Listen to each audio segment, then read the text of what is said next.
Okay, guys, welcome back. We are doing exceptionally well, flowing through the different topics in BMAT Section 2 biology.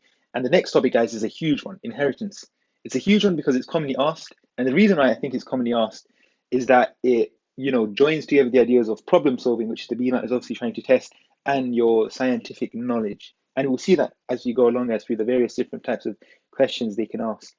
So let's crack on, guys, with BMAT 2019. This is a pea plant is heterozygous for seed color and homozygous for seed shape. A yellow seed color, big Y is dominant to the green seed color, small y, a round seed shape, big R is dominant to a wrinkled seed shape, smaller. Right? So let's just outline the basis of what this is all about, right? So in GCSE, you're essentially meant to know that a gene has essentially two different alleles. So you have a gene, right? So, for example, the gene, let's just consider the one here. So, the gene that determines color, right? So, the gene is basically color. And then within that, guys, you're going to have alleles, right? And alleles basically tell you the different type of color you can have. So, you can have here yellow seed color, or you can have green seed color, right? And the yellow one, guys, is the capital one. And the capital one means that yellow seed color is dominant. And therefore, remember, you're going to have two alleles, isn't it? You're going to have one from your mum and one from your dad. So you can either be big Y, big Y, big Y, small y, or small y, small y. So in the first two cases, the dominant would the dominant feature will be expressed. So in this case, you're going to be yellow, and in the latter, the recessive condition is going to be expressed, meaning you're going to be green. Right? So hopefully that's making sense, guys. And then let's consider the shape. So obviously you're going to have a gene, which is going to code for the shape of your seeds, right? And then we have two different alleles here. We have bigger and smaller, and these are going to be the alleles. And again, you get one allele from your mom and one allele from your dad, and therefore you can get three different versions. It can be bigger, bigger, bigger, smaller, or smaller, smaller. In the first two, the dominant feature would show up, and the dominant feature here is round. You'll be round seed shape. And the latter, so for the recessive allele, you need both recessive copies for it to be expressed and show in the phenotype, right? So this is going to be wrinkled, right? And this is controlled by two different genes, right? And then using the information provided, which of the following statements taken independently could be correct? So from that base knowledge, guys, use that base knowledge I've just given you there and the background of how all this stuff works. Give this question a go. Come back after a minute, and we'll be sure to go over it. So welcome back, guys. So let's just see what's going on. So the pea plant is heterozygous for seed color. I actually should have probably mentioned this, but you probably have come across this in your GCSE studies. So heterozygous is essentially the combination where you have one big, one small. So if it's heterozygous for seed color, it's going to be this one. So it's going to be big Y, small y, and it's homozygous for seed shape. So homozygous basically means that both of your alleles are the same. So you can either be bigger, bigger, or smaller, smaller at this locus, which controls your shape, right? So in total, guys, we know we're definitely big Y, small y, and then along with that, we can either be bigger, bigger, or we can be big Y, small y, and along with that, we can be smaller, smaller, right? So those are the two options. This is the first option, so option one, and out here, I'm going to outline here. This is going to be option two, right? So this plant contains the alleles big Y, small y, big R, smaller, right? That's impossible because in option one, you don't have a smaller, and in option two, you don't have a bigger. So this one can't be the case. Option two, this plant contains only the alleles big Y, small y, and big R. Yes, that's possible with option one, so this can be correct. Three, this plant contains only the alleles big Y, smaller, and bigger. So, and that's definitely going to be wrong because we know the plant definitely has a small y. So it's going to be incorrect. And then the genotype of this plant for seed color, yeah, is going to be big Y, small y. Yes, that's definitely going to be the case for either one or two. So this is going to be correct. The genotype of this plant for seed color is big Y, small y. Well, that's definitely not the case. It's definitely big Y, small y because it's heterozygous, as we can see. So that's going to be incorrect.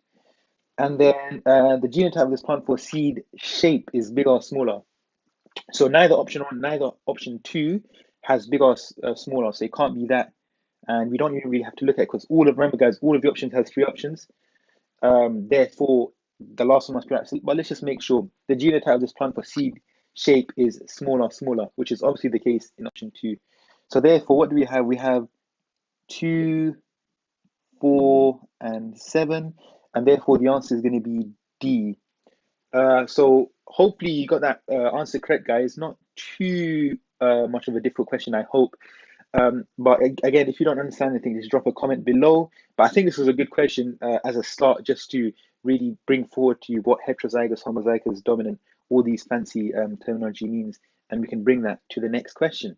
Okay, guys, in the previous question, we were looking at BMAT 2019, question 17, which brought forward to us a lot of different concepts we have to know for inheritance. So we crack on, guys. We go on to the next question, BMAT 2018, question 25. So expect this to be a little more difficult. So in a type of fruit fly, so a fruit fly is basically just Drosophila, and they're really commonly used tool in genetics to understand inheritance and stuff like that. So in a type of fruit fly, the brown body color allele is dominant to the black body color allele. So here they don't specify letters, but you can use anything. So brown, I probably say just use B. So I can use so the two alleles would be big B and small b, right? And then yes, so the dominant one is brown. So brown is dominant to black. One thing I would say to avoid, guys, is, for example, using, let's say, F, big F and small f, because with the letter F, big F and small f look pretty similar, right? So I would avoid using, letters, for example, big P and small p as well. Just use letters where it's really clear which is the big uppercase and which is the lowercase. This is a male fruit fly, heterozygous for body color. So the male, if it's heterozygous, must be big B, small b, right? And a female fruit fly heterozygous for body color. So again, she must also be big B, small b. We're allowed to mate and they produce offspring. And then what is the ratio in its simplest form of the maximum number of genotypes in the offspring to the maximum number of phenotypes in the offspring? So I'll give you a tip, guys. This involves something called a Punnett square. You probably have come across this at GCSE level, but I don't want to give it away by doing it, but give it a go. If you've perhaps forgotten what Punnett squares are, just carry on and watch the rest of the answer. But if not, guys, give yourself a minute and try to answer this question. Okay, guys, welcome back. So let's actually do the Punnett square. So basically, the Punnett square shows us the range of genotypes that are going to be present in the offspring after the two parents mate. So here we have big B, big B, big B, big B, big B, small b, sorry. So this is what we call a monohybrid cross because we're only considering one gene, right? There's stuff called dihybrid crosses where you consider two genes and you get much more different flavors in your genotype. But that's specifically, guys, in the BMAT, you're not meant to know that, and it's sufficient just to understand these really basic monohybrid crosses. So basically, the way this works, guys, is that in this position is the intersection between this one and this one. Therefore, will be a big B, and similar thing for the rest of big B, small b, big B, small b, and small b, small b. Right. So those are the genotypes. So the genetic constitution of the fruit flies are going to be born. And then now we need to consider what the phenotype is. So what we actually observe. So remember, the brown is dominant, and therefore any of the ones which have a big B are all going to be brown, and the other one therefore must be black, right? And this question is not really that difficult, but a lot of people get thrown off because whenever people see ratio, they think, now what's the ratio for the phenotype? We have to read this really carefully. For the maximum number of genotypes, so maximum number of genotypes, right? So the genotype is the genetic composition, right? And in terms of genotypes here, guys, we have three different genotypes. So we have a big B, that's one, a big B, small b, that's the second, and a small b. So those are three different genotypes. But in terms of phenotypes, we only have two, brown and black, right? So it's going to be two. And basically, when you're dealing with ratio, guys, so here it says the number of genotypes, two. So the two represents the colon. And since the number of genotypes came before two, you'll go here. And since the number of phenotypes came after the colon, it would go here. So the answer will be 3-2. And therefore, guys, the answer would be C, right? So again, guys, really good question. We looked at the concept of Punnett squares. You probably already knew this. If so, great. If not, not to worry. This is all about revising, guys, and bringing everyone up to the same level. Other than that, I'll see you guys in the next question. Okay, guys, welcome back. So, previous question, we looked at Punnett squares, all nice and simple, I hope. But yeah, this stuff is going to be really relevant when we consider the next question, which is absolute BMAT favorite because it involves, as I say, a lot of critical sort of analysis and scientific principle, which is this guy. So, BMAT 2017, question 21. So, the family tree shows the inheritance of freckles. So, these diagrams are called family trees or pedigree diagrams, and it's showing how essentially in a family who has freckles and who doesn't, and from that essentially you can deduce who has which genotype. That's the idea. So generally, guys, so a square, so it gives you a key here, but remember, guys, saving time in the BMAT is going to be absolutely necessary because, especially in section 2, when you have 1 minute per question. But generally, a square is a male, so we represent a male like that, and if you're shaded, that means you have the condition. And obviously, if you're not shaded, you don't have the condition. And then on top of that, a circle means that you're a female, right? So that's essentially, obviously, they can trick you by changing the key up, but that's the general convention, right? So, yes, it says which row in the table shows the probability that the next child by parents 1 and 2, so 1 and 2 are going to have another child here. I'm going to put a question mark. And the probability of the next child produced by 5 and 6, so these guys are also going to have another baby, right? Will have freckles, okay? So if you're totally confused guys and don't know what's going on, just skip ahead to the answer. But if you're keen on giving this a try, give this a try, guys. Come back after a minute and we'll be sure to go through it. Okay, guys, welcome back. So basically, guys, whenever you have a pedigree diagram, the first thing you have to look for is whether the inheritance of freckles, if it's dominant or if it's recessive. And now the easiest way you can do that, guys, is you're looking for, I'm going to write this here because it's absolutely necessary. So you're looking for two parents with the same phenotype. So I'm just going to call it P, giving rise to an offspring. So offspring with a different phenotype, right? And you can quite clearly see that over here, right, in this section, right? So we have two parents, right, who have freckles, but they're giving rise to a baby who doesn't have freckles, right? So basically, guys, what this then tells us, if you, and they always put this, guys, so two parents with the same phenotype giving rise to a baby with a different phenotype. This is really common. You're going to see through the next series of questions how common this is. But what this then tells you is that the parents must have been heterozygotes. So they don't, again, guys, they don't give us a letter here, but commonly I like using big A, small a, right? So then that means that 5 and 6 must be big A, small a. They must be heterozygotes, right? And therefore, that must mean the offspring with the different phenotypes, so 7 and 8, must be small a, small a, small a, small a, right? Because if that's the case, the offspring small a are going to have the recessive phenotype, whereas the parents who are heterozygous are going to have the dominant phenotype. And there and since basically now we have a link, so 5 and 6 are both big A, small a, and they both have freckles, and this leads to the development of freckles, right? Therefore, from this, basically, we can say that freckles is a dominant condition. So freckles is therefore dominant, right? Yeah, let's consider 5 and 6 as we're already there. So 5 and 6, just a simple pedigree between a big A, small a, a big A, small a. And if you do this, you're going to get big A, big A, big A, small a times 2, and then small a, right? So all of these guys, because they have at least one big A, they're going to have the dominant freckles, right? And one of them is not. So 3/4 are going to have freckles, and that's what, 75%. So now we already limited them to this two, right? So this is actually a key exam technique also, guys. So let's just say this is question 21, so towards the end, let's just say you're rushed for time and you don't really have time to figure out the rest. Look, guys, just by doing that simple, okay, maybe not so simple now, but as you go, as you know this technique now, it would be simple. After that deduction, guys, you've already you've narrowed down the options to two, and you can even give it a guess, and the likelihood is that you're probably going to get it right with an educated guess, 1 in 2 chance. But let's just actually go in detail, guys, of you know how you're going to fully do this. So, so person to the mum, she doesn't have freckles. And remember, freckles is a dominant condition, so she must be small a, right?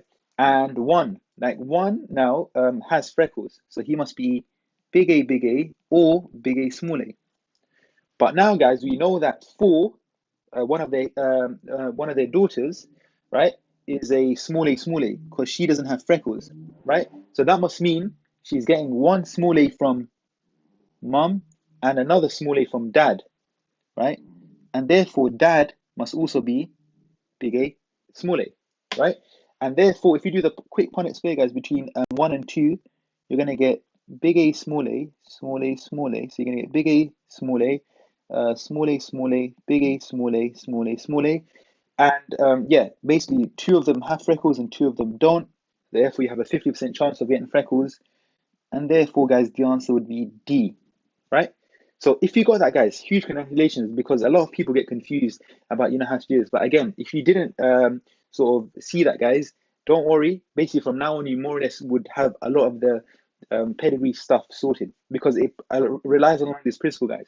Just look for two parents with the same phenotype giving rise to a baby which has a completely different phenotype. If you remember that, guys, 99% of the time you would never go wrong. So hopefully that was helpful, guys, and looking forward to the next question.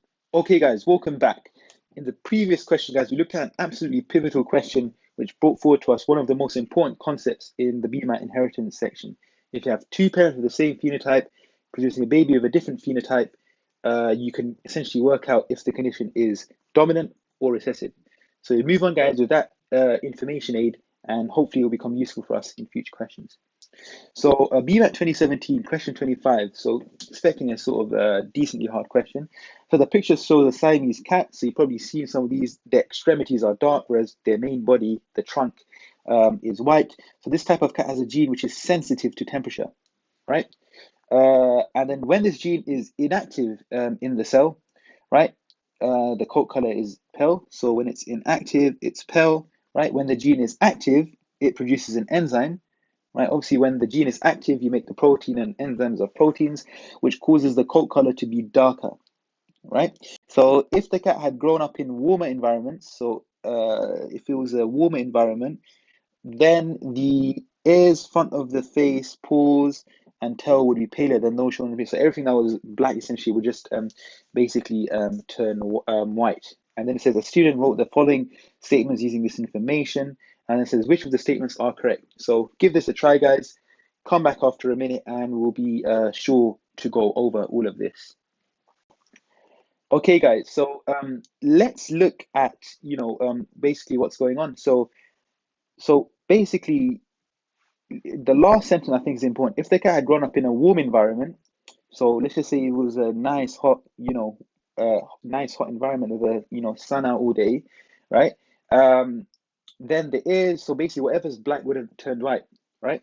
So think about it. If it's a hot environment, guys, you're gonna have a high temperature right here, right? And let's just say you're gonna have a relatively low temperature within the cat, right? Within the like the blood of the cat. And therefore you would have essentially like diffusion of heat towards the cat. And they're saying if that happens, then this results in you being pale. And we know the pale phenotype is due to the fact that there's basically no enzyme, and there's no enzyme because the gene is not active. So the gene is not active, right? So the first one, the enzyme is denatured at the internal body temperature of the cat. So the coat color is pale, right? Yeah, this is going to be wrong because remember the gene is sensitive to the temperature. The fact so if you have a basically guys, if you have a low temperature, then essentially the gene would be active, right? And it's not due to the fact that the temperature is affecting the enzyme activity, it's rather affecting in this particular type the actual gene activity, right? And remember, guys, so that if you don't have any, so here they're saying if you have a high temperature, right, you won't have any gene activity, and therefore you won't even have the enzyme. So the enzyme won't even be there for you to be for it to be denatured. So therefore, this one is wrong. If at all, guys, that didn't make much sense, put down a comment in the comments down below, and I'll be swift to give you a better, probably better response, more tailored response to your individual needs.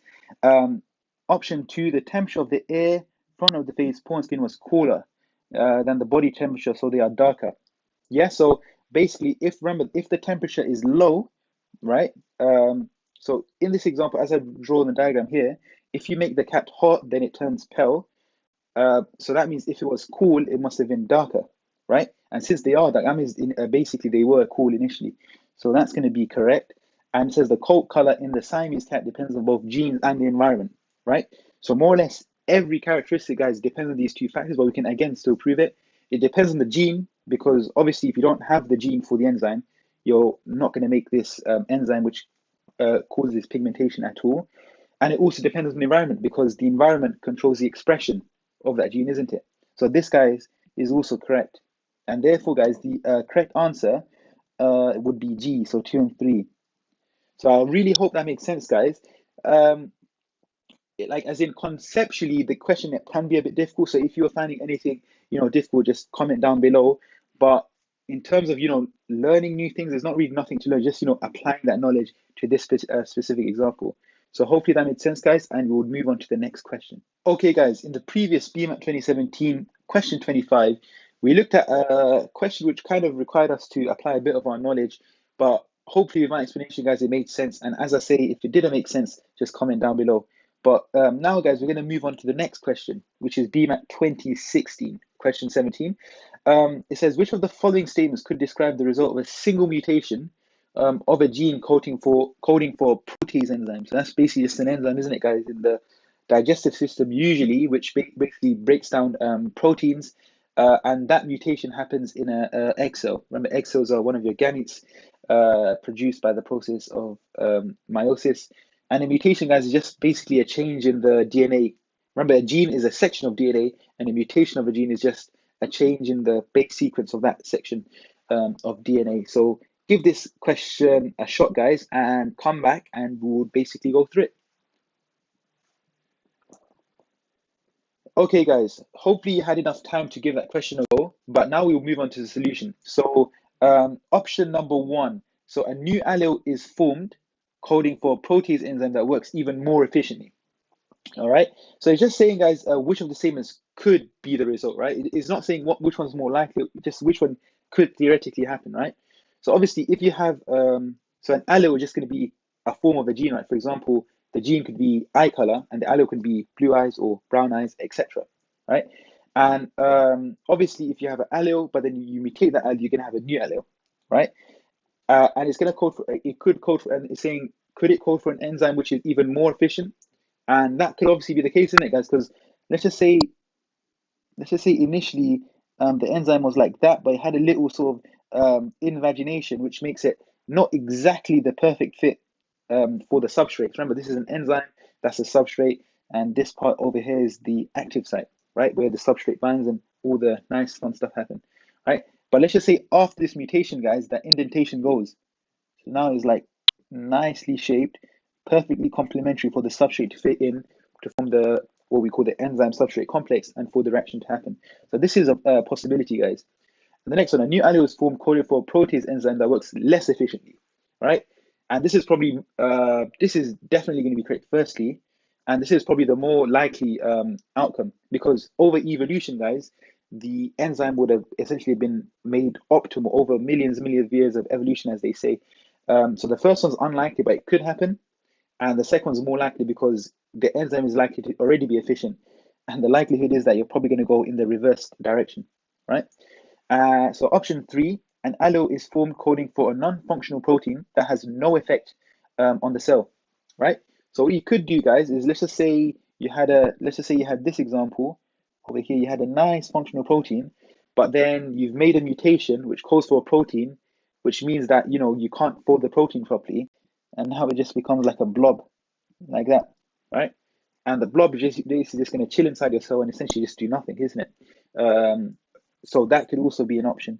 And option 4, a new allele is formed coding for a non-functional protein that has a negative effect on the cell. So by the same token, guys, maybe you've just made a new protein which sort of has like a sharp end to it, something like that.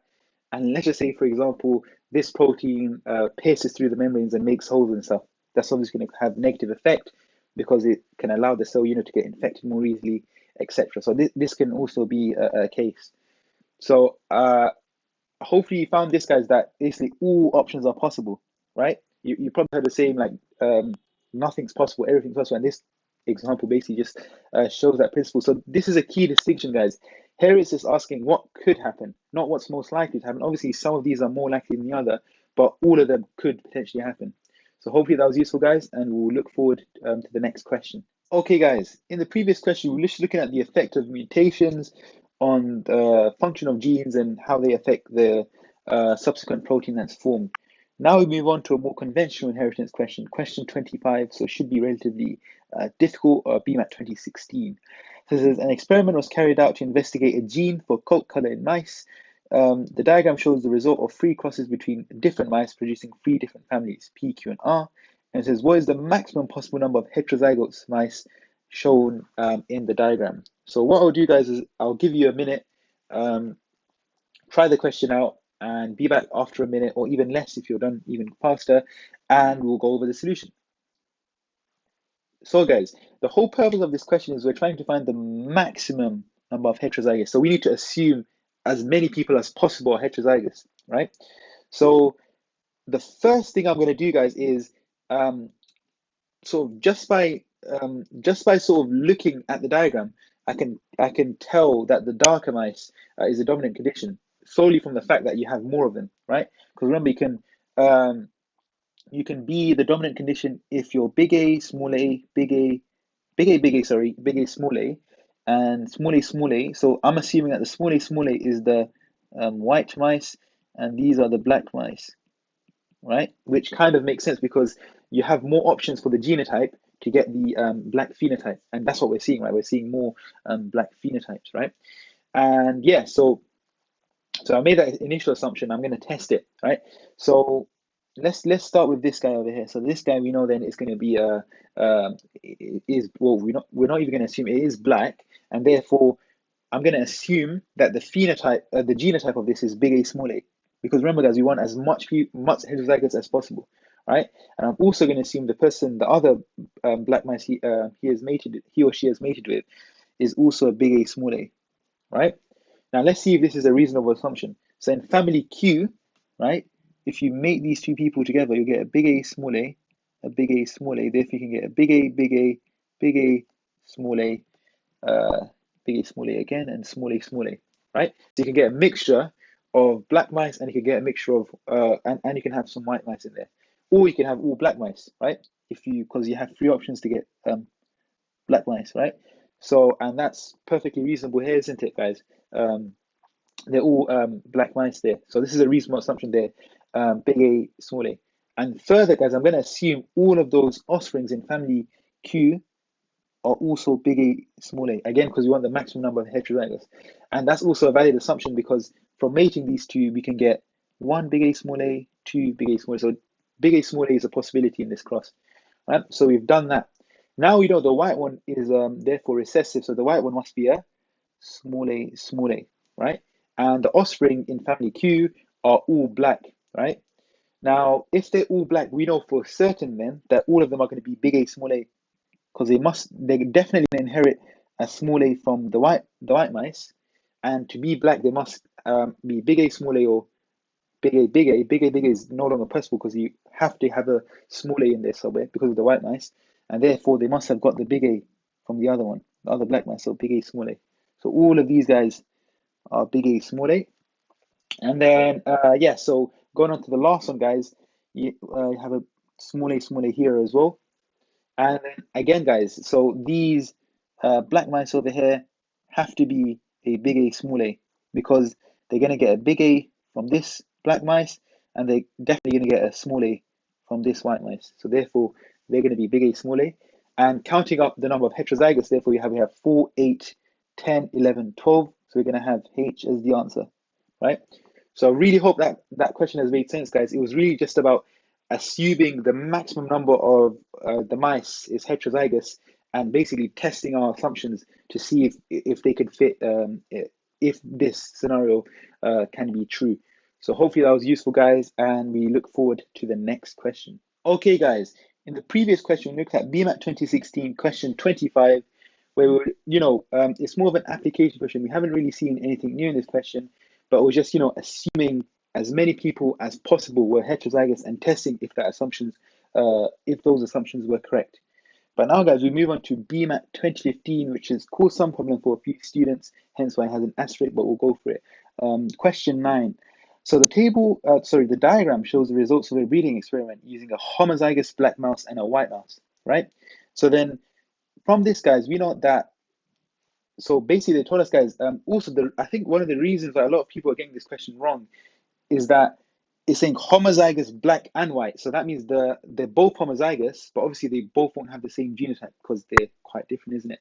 So so basically they're both either big A, small a, or this one will be big A, small a, small a. So I think that's why a lot of people got this question wrong, but I just wanted to make that really clear, guys, from the onset. So it says mouse 1 is then allowed to mate with mouse 2. So 1 and 2 were allowed to mate and produce offspring, which is kind of weird because your parent is mating with one of the kids, but oh, well, these are mice.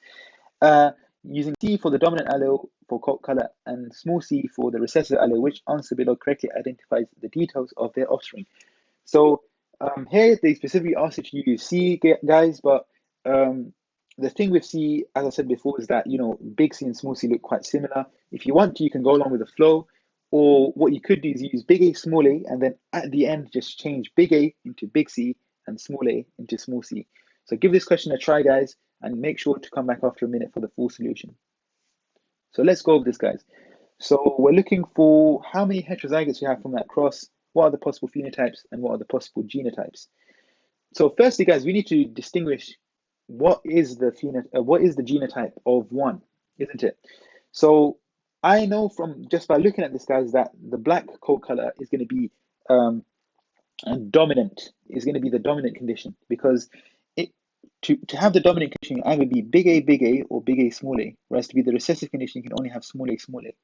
So that must mean, since you have more opportunities for the genotype to give you the dominant phenotype is going to be more common. And here, the black phenotype is more common, and therefore, tying the ends together, the black one is the dominant one. So therefore, these guys are going to be black, and this person over here is going to be white. So that must mean what we have here, guys, then is this one will be small a, and this one will be big A. And therefore, you don't even have to draw a Punnett square diagram here, guys. It's really simple in that 1 can only bring forward a big A, right? And the white mouse can only bring forward a small a, right? So this really saves you time, guys. You don't always have to do Punnett diagrams. If you can even do it from the top of your head without doing a Punnett diagram, great. You're going to save a couple of seconds, and it'll give you more time for the more harder questions, which are a bit more obscure. So that means, guys, that all the offspring over here are therefore going to be big A, small a. And therefore, when 1 and 2 mate, we're basically having 1 who was big A, mating with a heterozygote, which is big A, small a. So you can get big A. Whoops, this should be big A, and big A, small a, right? So the percentage heterozygous, you have 2 out of 4, meaning you're 50%. So any one of these. What are the phenotypes? They're all going to be black because they have at least one of big A. So what do we have? So basically already, guys, we know the answer is D, but let's just make sure. And you have genotypes homozygous and heterozygous, which is the case. We have homozygous dominance, big A, and we also have heterozygous, which is the big A, small a's. So hopefully that has made sense, guys. So I think one of the main reasons why people got this wrong is because they were a bit confused about the homozygous thing at the start. But just be really careful, guys, because you can obviously be stressed in the environment. So really calmly, just do the question, guys, and give it your best shot. Other than that, guys, I'll see you in the next question. Okay, guys, in the previous question, BMAT 2015, question 9, just not too difficult of a question if you got that hint at the start. But it was just weirdly worded because of that first sentence. And it was a quite weird experiment, as we say, 1 and 2, parent and kid mating together, which is kind of weird. But again, these are mice, so they can do whatever they want. Yeah, so let's move on to the next one, guys. So BMAT 2015, question 25. So expect it to be a bit difficult because it's an end question. So it says the sex of a species of fruit fly, basically Drosophila, is determined by the number of X chromosomes relative to the number of non-sex chromosomes, A in the cell. This is called the X to A ratio. So the fruit fly will be male if X to A is 0.5 to 1. Basically, you have twice the number of A than X. And if it's 1 to 1, it will be female, right? The Y chromosome contains genes necessary for making sperm, right? So which row of the table correctly identifies the sex of the 5 fruit flies with different numbers of these chromosomes? So give this question a try, guys.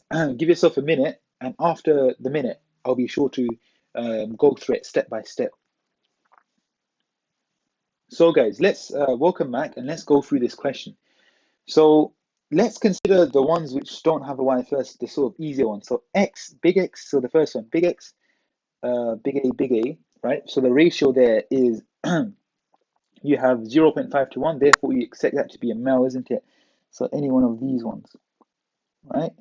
And then big X, big A. So the third column, since you have a 1-to-1 ratio, you're going to expect this one to be a female, right? So we already narrowed it down to either G or H, right? Just by considering two of them, right? And if you even look at it a step further than that, guys, what you could do is um, you don't even have to consider the second column and the fourth column because they're both males here. Look, they're both males and they're both females here, right? So you don't even have to consider them. The main thing we have to consider, guys, is this one over here, right? So you got big X, big Y, and big A, right? So the X to A ratio suggests the fact that it's going to be a female, isn't it? Right? And then you have Y chromosome. So this is obviously has the genes you need to make sperm. So genes to make sperm, right? So it's still a female. It's just that this female might have the ability to make sperm, right? Although remember, guys, although someone has the genes to do something, it doesn't necessarily mean it's going to express it, right? And that's obviously going to be dependent on the environment and the hormones and all that stuff.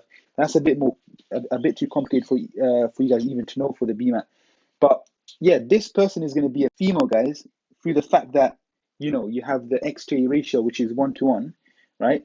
And even though, so my interpretation is that even though they have the genes to make sperm, it doesn't necessarily mean they're going to actually make it because that depends on the environment. And the female environment would obviously not be favorable. The hormonal environment won't be favorable to making sperm. So the answer here, guys, is going to be G. So I really hope that was helpful, guys. And this really put forward the fact that how you can use little tricks.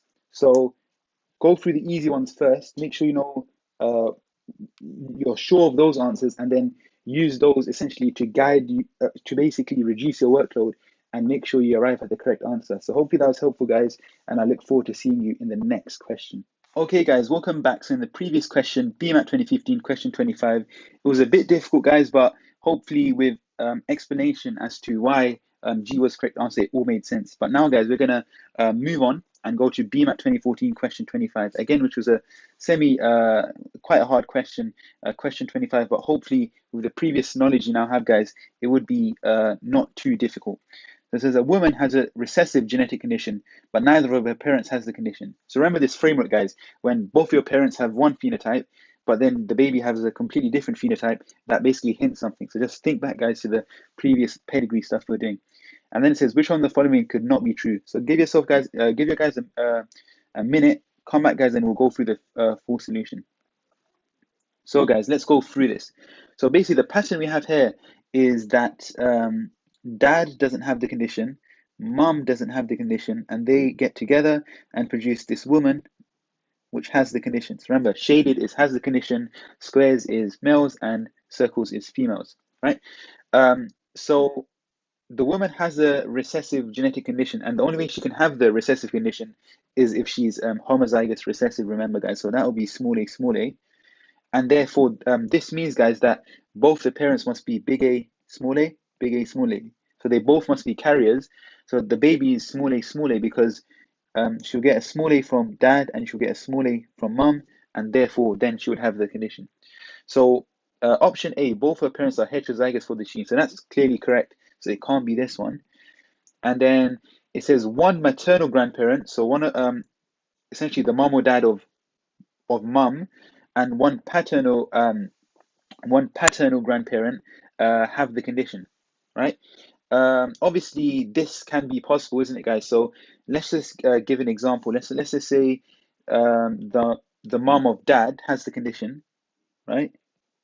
And then let's just say the dad of mom also has the condition, right? Then these guys will be small a, and you'll have a small a here. And obviously, this is possible, isn't it? So, and then let's just say, for example, um, let's just say the dad of dad is a carrier, and let's just say the mum of mum is also a carrier, right? This can give rise to these phenotypes. So you can get big A, small a in dad because you can get the big A from his dad and the small a from his mum, right? And yeah, similar thing happens on the other side with mum. So that could happen. Although it's not 100% going to happen, it is a possibility. But here is asking for which one's definitely not correct. So it can't be this one because this one may be possible. And then the next one, guys, it says one maternal grandparent and one paternal grandparent are heterozygous for the gene. Again, we've basically just shown that, isn't it, guys? So what's happening here, guys, is mum's mum is heterozygous, right? And dad's dad is heterozygous. So with this family tree over here, which we've done above, this clearly shows that C can't be the case because that's a possibility. And then the last one, all her grandparents now were carriers of a recessive allele. So if they're all carriers now, um, rather than, so this one now, let's just say Rava is unaffected and it's big A, small a, and this person here, Rava, is unaffected and is big A, small a. Obviously, this is still possible because let's just say what can happen here is for dad over here, he can get a big A from, so he can get the big A from, let's just say, mom, and he can get the small a from, let's just say, his dad. And similar thing on the other side. So that's possible. So this is definitely not the case. So that obviously means that E is going to be the right answer. But let's just prove that. It says both parents are homozygous, right? So let's just redraw it because it's getting a bit messy over there, guys. So what we had is going on is this, producing the kid who was affected, right? So both parents are homozygous. So to be homozygous and unaffected, they must be big A, because obviously this is a recessive genetic disorder, right? And a mutation occurred in the DNA of a gamete from one of the parents, right? So mom is big A, so that means the only egg she can produce is an egg which has big A. Because remember, in meiosis, where you half the DNA content, you'll just have one of these alleles present. And same thing with that, he can only have a big A in his sperm, right? So let's just say it says a mutation happened in one of them. So let's just say the mutation happened in the egg. Let's just say that made it into a small a. But then if these two join together, what you're going to get is a big A, small a. So then the kid should be unaffected. So this is definitely not the case then.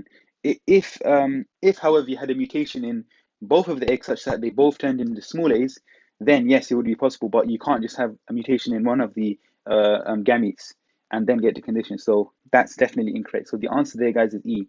Hopefully, guys, I think that was it might look a bit messy, but you can rewatch this, guys, and see if that made sense. And again, if you have any comments, just comment down below, and perhaps I can explain this one in another video in isolation, so it's really ingrained in your minds. So we move on to the next question, guys. Okay, guys, so previously we were looking at BMAT 2014 question 25. Hopefully the explanation was clear, guys, but if you have any questions, just comment down below and we can go through it again. But now, guys, we're going to be moving on to BMAT 2013. Again, a question 25, so expected to be a bit difficult. So here it says, guys, Manx cats with two recessive alleles have a tail. Heterozygous Manx cats lack a tail. Individuals with both dominant alleles die before birth. Okay, so this is actually it's sort of application. You're not really meant to know this, but this can happen sometimes. So basically, having a toe hair is a recessive condition, if you like, right? And not having a toe is the dominant condition. But sometimes, guys, certain combination of alleles in the genotype can be fatal. So over here, the fatal one is having two dominant alleles, in which case you die before you're even given, even you come alive essentially. And then it says, which answer shows the percentage of Manx cats without tails in a population for the two crosses given in the table? So you have Manx cat with a tail crossed with a Manx cat without a tail, and a Manx cat without a tail crossed with a Manx cat without a tail. So try this question, guys. Give it a go. But if at all is not clear, just carry on to the solutions, guys, and I'll make sure I go through this in a logical fashion. Okay, guys. So welcome back. So let's deal with the first situation. So let's just call this situation one. So we have a Manx cat with a tail. So remember, having a tail over here is a recessive. You need two recessive alleles, right? So that's going to be small a, with a Manx cat without a tail. So you have basically have three options here, guys. You either big A, big A, small a, and small a, small a. So this one, you basically just die. So you don't really have to consider that. This one means you have a tail, and this one means you have no tail, right? So a Manx cat with a tail crossed with a Manx cat without a tail, that's going to be big A, small a. And it's asking, shows the percent of Manx cat without tails, right? So let's just quickly fill this in, guys. It's going to be big A, small a, big A, small a, small a, small a, small a, small a's. So these guys are going to have a tail, whereas the others are not. So that's going to be a 50%. So we already narrowed it down to three, guys. So that's good work already. And then the next one, situation two, what we have here is the following. We have a Manx cat without a tail. So that's going to be big A, and a Manx cat without a tail again. So that's going to be another big A, small a, right? So if you cross these together, guys, you can get big A, small a, big A, small a, and small a, small a. So this one, guys, basically has no tail. Sorry, that one has a tail. My bad. So that one has a tail. Right, these two guys over here are different in that they have no tail. And this one you don't even consider because it's not even given birth to. Because remember, big A is fatal, is a fatal genotype, right? So basically, we're trying to find out how many of them have no tail. So no tail, there's two options there that have no tail, and that's out of three. So this is probably where a lot of students go wrong. Rather than doing it out of four, you only do it out of three because the big A is a fatal genotype. Therefore, you don't even observe it. So it's going to be 2 out of 3, which is going to be, by my liking, 67%. So it's going to be this one, guys. So then the answer, therefore, is going to be C. So hopefully that was useful, guys. And I think it brought through this new idea that not all genotypes sometimes are feasible, and some ones are indeed fatal, such as the big A in this case. So hopefully that was useful, guys, and I'll see you in the next clip. Okay, guys, so in the previous one, we looked at BMAT 2013, question 25. Hopefully not too much trouble, but again, we learned something new that sometimes not all genotypes are possible, such as the big A in the previous question. But now we move on, guys, to BMAT 2012, question 21. So as you can see, guys, inheritance is a favorite for the end sort of questions because it requires a bit more time compared to the other biology questions and a bit more, using your brain. So it says, in a monohybrid genetic cross, so one which only involves one gene, a ratio of phenotypes of 3:0, right, rather than the normal 3:1 ratio was seen. And then it says this could be due to which of the following, right? So yeah, give this question a shot, guys, and be sure to be back after a minute where we go through the solution. So guys, so what do we have here? In a monohybrid genetic cross, a ratio of 3:0 rather than the 3:1 was seen, right? So remember, guys, where do you normally get the sort of 3:1 ratio? Normally, the way you see that 3:1 ratio is if you cross two heterozygotes together. So if you cross two heterozygotes, you get the classic 3:1. So you get big A, small a, big A, small a, small a, small a. So these three over here, guys, are going to be showing the dominant condition, whereas this one over here is going to be showing the recessive condition, right? So that's what should normally happen, 3:1. But basically, what they're saying here, guys, is that you have a 3:0. So basically, you're not getting any recessives coming up, right? So let's see what's happening here. So offsprings with both dominant alleles are not surviving, right? So if the offspring with both dominant alleles are not surviving, i.e. this one. So if that one is not surviving, then what you would see is a 2-to-1, right? So you have two dominant and one recessive, so it can't be that. And the next one, only a small number of offsprings are being produced. So yeah, that's also because remember, this Punnett square stuff is just probability, isn't it? Just the chance of that happening. So if you cross two heterozygotes together, um, what you could get if you have only a small, because remember guys, for example, if you roll a dice 6 times compared to if you roll a dice 70 times, the likelihood of you getting a 6 is going to be greater when you roll it 70 times compared to only the 6 times. So if you have only a small number of times you're crossing them, then there could be a low chance that the recessive phenotype doesn't pop up, hence why you just get a 3-to-0. So this could be the case. And again, chance, obviously that's a big factor, isn't it, guys? So remember, this is all just probabilities. There could be a chance that the small a and small a don't come together, and it's only the other ones which are essentially happening. But maybe if you cross it more times, then you increase the likelihood of a small a popping up. So this could also be the case. And therefore, guys, the answer in this one is going to be 2 and 3. So the answer is going to be D. So hopefully that made sense, guys. I think this really brought forward the idea of statistics and inheritance, in that it's not always possible to get all the different phenotypes, and that just depends on the number of times you cross it and the nature of probability. So hopefully that was helpful, guys, and I look forward to see you in the next clip. Okay, guys, in the previous clip, BMAT 2012, question 21, we're just looking at just the role of statistics in basically genetics in general, and hopefully that was not too much of a problem, guys. But now, guys, what we're going to do is we're going to move on to BMAT 2012, and this one starred, meaning quite a few students got this wrong. So it says, what is the minimum number of people shown in the family degree who must be heterozygous for the two situations described in the table in the absence of any mutations? So there's no fuzzy stuff with mutations going on, right? And then it says the two situations is only U shows a recessive condition, and the next one is R and U show a recessive condition. So give this question pause the video, guys, give this question a shot, be back after a minute, and we'll go through the solution. Okay, guys, so let's consider the first situation where only U shows a recessive condition. So if they show a recessive condition, they must be homozygous recessive, remember.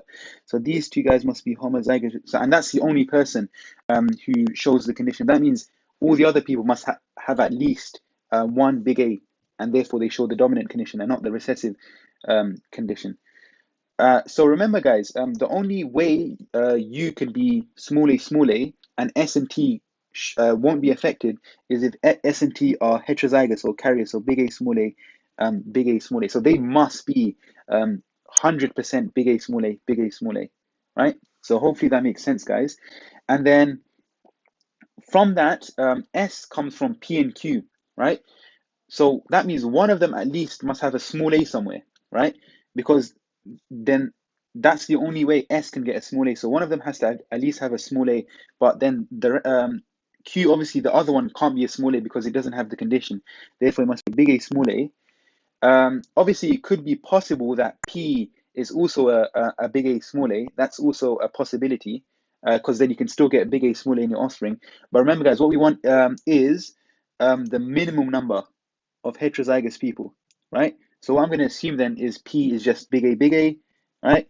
And I'm going to assume that R is big A as well. R can obviously be big A because R can get the big A from P and the big A from Q, right? So the minimum number of heterozygotes in that situation would be, so this guy, and this guy. So it would be 3. So now we already narrowed it down to 2 options, guys. So in the next scenario, R and U show the condition. So U has it there, and I'm going to do this one in brackets. So R also has it. So R is going to be a small a, small a.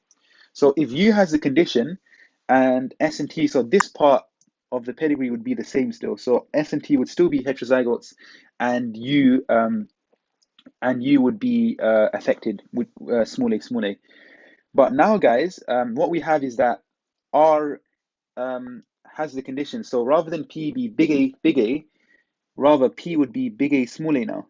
Because if it's big A, small a, then R can obviously be affected if he inherits the small a from mom and the small a from dad, right? So in that scenario, guys, what we're essentially going to get then is we're going to get 1 and 2 and 3 and 4. So we're going to get 4 there. So the answer you should get, guys, is E. So again, guys, hopefully that had made sense. Remember, guys, these pedigree diagrams are just essentially trying to test if you know the idea that if you have two heterozygotes, you're going to get a kid which is homozygous recessive, and therefore it's going to have a different phenotype from your parents. So hopefully that made sense, guys, and I look forward to seeing you in the next clip. Okay, guys, in the previous part, we looked at BMAT 2012 question 25. Hopefully that made sense, guys. They're just reiterating the idea that if you have two parents with one phenotype producing a baby of a different phenotype, both parents must be carriers, therefore. But now, guys, what we're going to do is move on to BMAT 2011, where we have another beautiful pedigree. And you're just beginning to see, guys, how popular these pedigree diagrams are. So it says the genetic condition represented by the shading is caused by the presence of at least one allele for the condition, right? So then that already tells us then, guys, that this condition is a dominant condition, right? Because with dominant conditions, you only need one dominant allele to show up the dominant phenotype.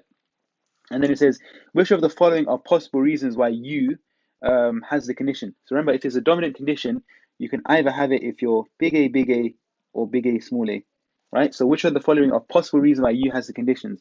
So give yourself a minute, guys, pause the video, and be sure to be back where we go through the solution. Okay, guys, so let's go through this. So the condition is dominant. So we already figured that out. So that's going to be correct. And it says the sperm from T, who's obviously a male, right? So so U is affected. So U must be big A, or big A, small a, right? And T is going to be big A, or big A, small a, because he is also affected. But we can actually say with confidence that U is a big A, small a, because S is unaffected. So S must be small a, small a. So S is going to give a small a to U. And since U has the condition, that must mean he's getting a big A from dad, whether it be from a big A genotype or a big A, small a genotype. So we basically still don't know if T is big A, or big A, small a, right? But we know U is big A, small a. So the sperm from T carried the allele for the condition. And that obviously has to be the case, isn't it? Because the egg is most certainly not going to, the egg is going to contain a small a. So the only way for U to be big A, small a is that the sperm from T must be a big A, right? So that's correct. And then it says the next one is a mutation present in an egg of S, right? Yeah, that can obviously be the case. So let's just assume T is big A. If T is big A, small a, then T can transfer a sperm which has a small a, and obviously S is going to transfer an egg with a small a as well. But then the egg could, for example, mutate, so that the egg now has a big A. So then when they join together, U is a big A, small a. So that can also be one of the reasons. So the answer then, guys, is going to be D, 1, 2, and 3. So again, guys, hopefully that was useful. And yeah, I look forward to seeing you guys in the next clip. Okay, guys, so in the previous question, BMAT 2011, question 17, we're just looking at a regular pedigree diagram. Hopefully, guys, it didn't cause you too much problems, especially when I went through the explanation. But now, guys, we're going to move on and go to BMAT 2010, question 17. Again, guys, to our surprise, another family tree pedigree diagram. This is in the family tree shown below. Both P and Q are carriers of a recessive allele. So P and Q are carriers of the recessive allele, which causes condition. So this is a recessive condition. And it says only individuals R and X have the condition. So R and X must be small a, because remember, this is a recessive condition, and the only way they can get the condition with a recessive condition is if they're homozygous recessive. Then it says, what is the percentage likelihood of S, T, and U each being a carrier, right? So we got S, T, and U. So essentially, what's the likelihood that they can be a carrier? So guys, as I say, guys, so pause the video, give yourself a minute, and be sure to be back where we will go through the solution. Okay, guys, so essentially, let's look at this. So S, T, and U are all coming from the cross between P and Q, isn't it? Right? So that must mean that if we cross P and Q, so if you cross a big A, small a with a big A, small a, what we should get is a big A, small a twice, and a, small a, right? But we know S, T, and U, none of them have the condition, right? So that must mean that they're either, so all of these guys over here, right? They're either a big A, or a big A, small a. right? So they're basically one of those. Um, but with U, there's a special thing going on, guys. So you see, remember, U and V don't have the condition, but X has the condition. Remember, when this is the case, that means U and V are both heterozygous, so there must be carriers, and that's the only thing that can happen. So that's going to be 100%. U has to be a heterozygous carrier. So it's one of these options, right? With T, since it's not really cross with anyone, we can't really tell as of yet. So the probability of it being a carrier is going to be half, because you can see, guys, um, so from this cross, right?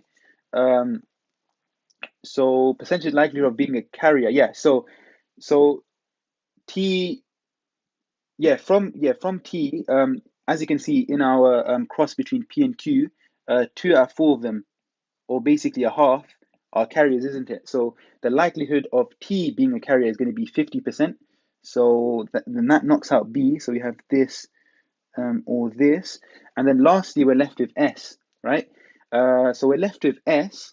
And the thing is with S, S can, since W doesn't have the condition, right? So W doesn't have the condition, but W is definitely going to get a small a from R, right? So it's going to be small a. So that must mean the other allele must be a big A, because we know that W doesn't have the condition. And therefore, that must mean S must either be a uh, big A or a big A small a, right? It must be basically one of those two. And and we're looking for the likelihood that it would be heterozygous. And that's basically 1 and 2, isn't it? So that's going to be, again, 50%, right? So the answer there, guys, is going to be E.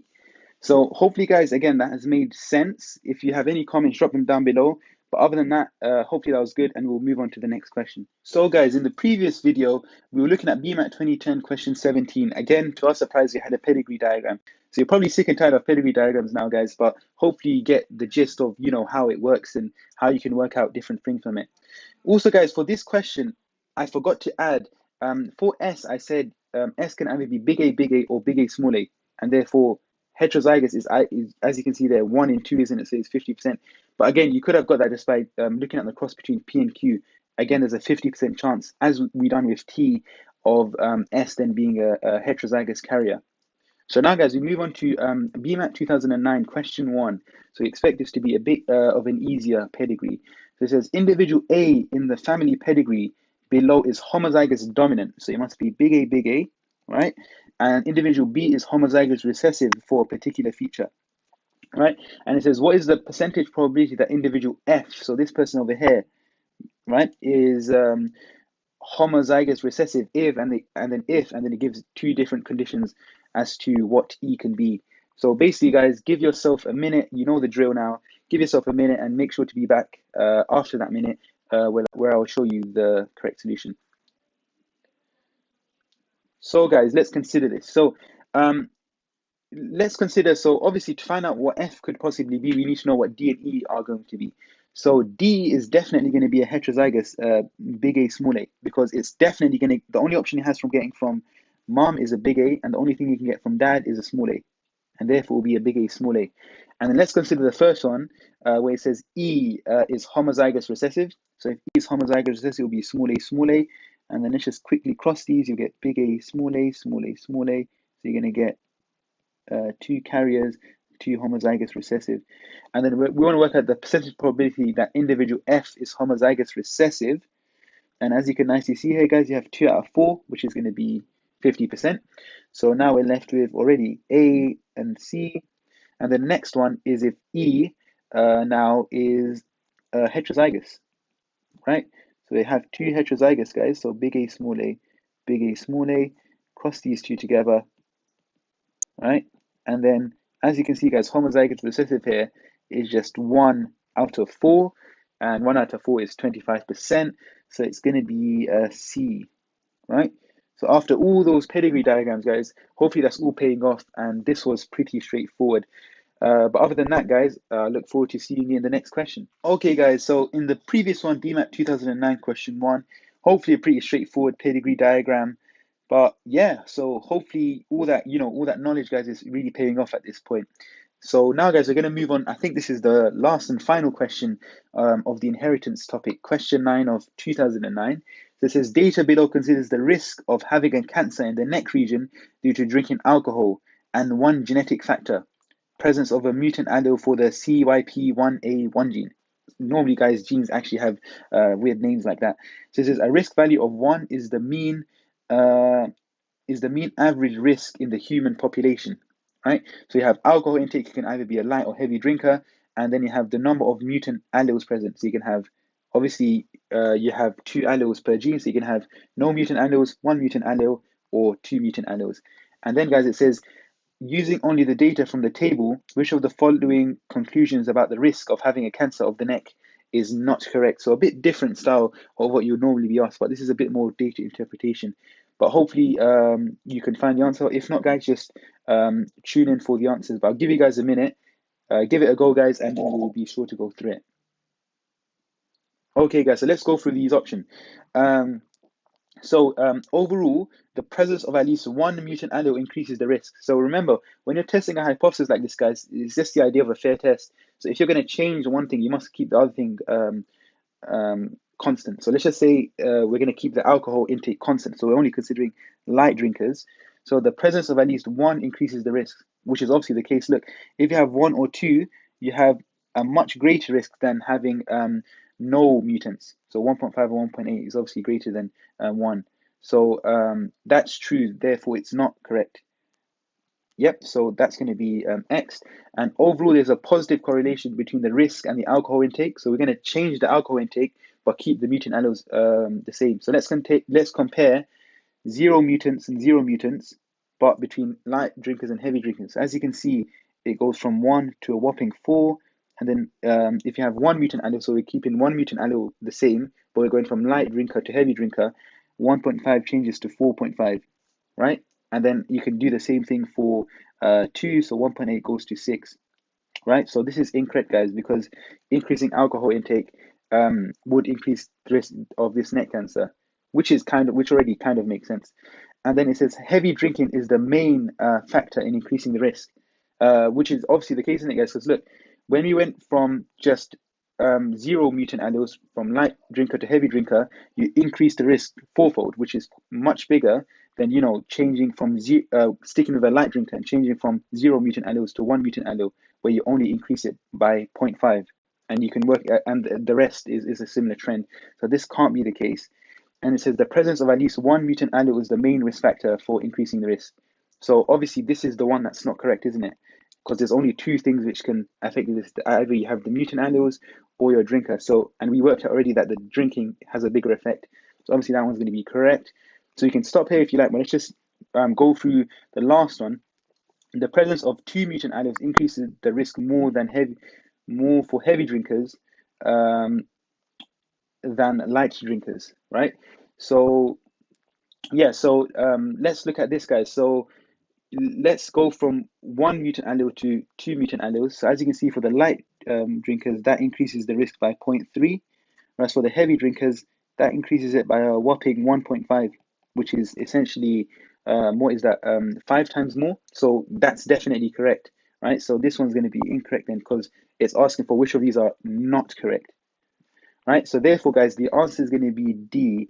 So this is more of a like data interpretation. We're going to go through more, guys. We're going to go through data interpretation more when we look at the section 1 stuff and conclusion questions and all that lovely stuff in later videos. But hopefully, guys, for now that has made sense, and I look forward. I think actually this is the last. Yeah, this is actually the last question for the inheritance topic.